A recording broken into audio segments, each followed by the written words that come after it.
Very good morning to our viewers all across the world. Welcome to your Poetic Until Dawn Weekend Show. My name is Emeka Ozurumba. And in life, we have some ingredients which, of course, you have to spice up your life with to progress, to be a success. In life, what do you want to be? How do you want to be that? How do you plan to, go about your aims and ambitions? And talking about that this morning, I have a lovely book, The Three Lovely Sisters, written by Emmanuel Azubike. Good morning, Emmanuel. Good morning, sir. Yeah, how are you doing this morning? I'm doing fine. Okay, and he's going to be reading us some excerpts from the book, page 1, titled Genesis. Could you read us some excerpts? Alright. So, I have dissected countless biographies and assumed from my diagnosis that no great person, no not one, achieved greatness without the avid, consistent assistance of any of the three lovely sisters. That is vision, passion, and ambition. None, no one. They are qualities that can't be neglected, virtues that can't be objected, and are sine qua non to those who desire to distinguish themselves. On the path to greatness, these qualities are indispensable. So I'll go on to read the end part. Nevertheless, the proportion of each of the three lovely sisters varies, and just like the temperaments, two of them are usually more prominent. It could be vision and passion like Martin Luther King Jr., passion and ambition like Charlie Chaplin, or ambition and vision like Arnold Schwarzenegger. Notwithstanding the financial gain gotten from writing books, I would like this message to be passed across and see the wonderful impact it will have on readers, on you. Now, this whole uncertain venture that seems too good to be true is duly inspired and sponsored by the three lovely sisters. That is vision, passion, and ambition. They are lovely because they have the ability to close your eyes to circumstances, conditions, and consequences, and open your eyes to how wonderful the goal is and fixating your mind on it. They echo the glorious end result, continually silencing reason, some level of logic, and the thoughts of how dangerous and difficult the path to such destination is. We are going to pick and express more about each of these makers of greatness. Vision incites people, passion inspires people, ambition motivates people. Okay, very lovely excerpt you read.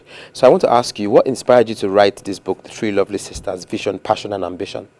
Okay, I discovered through my reading, like I talked about in the beginning, I wanted to see how people became great.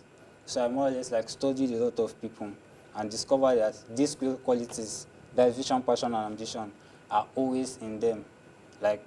And also I discovered from time that not everybody, people live their lives without a drive to achieve something or a purpose. So this book is more or less made to actually position people to have the understanding that they have the mindset that they could achieve anything they want. All those people they are looking up to, they too can be those people. Okay. Yes. So, as you said, vision, passion, and ambition, Yeah. is it something that you came across in your life? Is it something that, apart from the understudy, Yeah. is it something that you came across in life, or is it something that it was only the understudy that made you come up with such thesis? Okay. It's something I've passed through in life because I always wanted to be good at whatever I wanted. Because one of my nicknames is best ever, right from time since I was small. So I started to see how other people were doing it. And also, I wanted to write a book too. So that what brought about my first two books. That is Prejudice and Bias. Those are novels. Yes, those novels. So I just found out the way I was able to write and publish those books while I was still in school. I think I was in 300 level when I published those books. I saw how I was able to do it, and I realized this is something I can use over and over again to achieve anything I wanted. So that's how this book, The Three Lovely Sisters, came about. Okay, in The Three Lovely Sisters, when you talk about vision, you mentioned a part that there's a part you said vision has to, do with eloquence. That eloquence is a great spreader of vision. Yeah. So I just want to ask, for those that are not eloquent enough, can they say that they will not achieve their visions in life, or do you have to be eloquent to have a vision, or for your vision to come to pass? Okay, when I was talking about eloquence, it was also bent on communication. Some people are not very good at speaking, more or less, but with the aim in line with the goal they want to achieve, even though they don't speak out, they know how to communicate and relate with people. Okay. So it could be one-on-one talk. They could devise people who are good at something. Okay. Or a goal they want to achieve and incorporate those people into their vision. So if I want to work with you to achieve something, or if I want to achieve something and I discover you know how to speak, I can more or less make you buy into my vision and you speak and Like it still Moses and works. Aaron kind of scenario. More or less. Okay. And even like I talked about Steve Jobs, one of the characters I say X-rayed. He was the other person. Do you know the two, Steve Wozniak and Steve Jobs? Steve Jobs knew how to talk. He knew how to enter the room and make everybody want what he's selling. So Wozniak was just more or less. He was even better at engineering than Steve Jobs, but Steve Jobs was able to sell. So he more or less achieved those things. And Steve Jobs knew how to pinpoint people who are good at things and make them work for him to achieve what he wanted. So that's how vision works. Okay. So can you tell us, Leslie, about ambition? Because like ambition to me is fleeting, and it's something that people want to achieve, but they don't know how to go about how to achieve what they want to achieve. So Yeah. can you tell us a little about ambition? Okay, ambition has to do with a level of hunger for something. Like you need to have this burning desire to get this thing. And sometimes there's like ambition seems to like have a mantra like the end justifies the means, but the end doesn't always justify the means. But any way possible to achieve that thing. And that's what ambition is about. And there's no successful person that you know in this life that is successful without ambition. Everybody, anybody that has gone far, everybody is ambitious. Those people that have gone far, even from the Bible, even David, there's a scenario I made about David and his ambition. Everybody knows David as a brave person and courageous person, but David was also ambitious. When he came to see the war, he found out that the king gave a reward for anybody who is going to kill Goliath.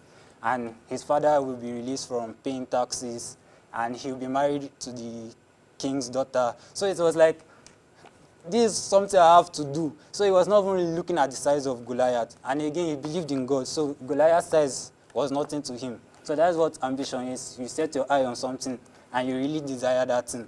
Like this book, it was part of my ambition, more or less, to write it. I'm 24 years. I don't know anybody who has written 3 books at my age. So it's like a kind of ambition. So people should also have ambition. Though ambition can have the negative impact because some people do anything to get achieve what their they purpose. want. That is like the bad effect of Ambition. ambition. But it's good to, you could achieve good things with the right means with ambition. Okay.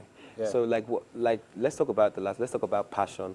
You know, passion has to do with what you love to do, and Yeah. that intricacy in you that burns a fire in you, a desire, you know, to get what you want. So how can passion be sustained? Yeah, passion in itself is sustenance because you just love that thing. If you realize if you love somebody, you don't care what happens. Whether you could embarrass yourself for that person, you can go without benefit for that person. So passion is what you do, whether there's a profit or not. That's why I always talk about people discovering their passion because they can really go far in that aspect. For me, I don't only write, I also draw. I'm an artist. I can draw without them paying me. Like I've drawn so many times for long without them paying me. So it's something I love doing it, whether I profit or not. So it's a passion. You don't need to be begged to do what you love. You do it willingly, and you can sustain it as long as possible. Okay, that's nice. Okay, can you tell Nigerians like where they could get your book and sell your book to Nigerians? Just a minute. All right. Okay, you could contact me on IG, on Instagram. My Instagram page is e.i.a__. So you can contact me there or through my WhatsApp number. And currently, because my book, the soft copy is online, so I could send you the link so you could get it from there. Okay, thank you. That's a lovely place to live. Yeah. Thank you for coming on the program, Azubike. I really do appreciate your voice, Emmanuel. Yeah. All right, Thank you my very lovely much. viewers all across the world. I've just been talking to Emmanuel Azubike, and he's just been telling us about the 3 lovely sisters: vision, passion, and ambition. The 3 ingredients we need to be successful in life. And you can get his book through Amazon and different places. The 3 lovely sisters. My lovely viewers all across the world. Don't go anywhere and stay tuned because we have more coming up for you on The Weekend Show.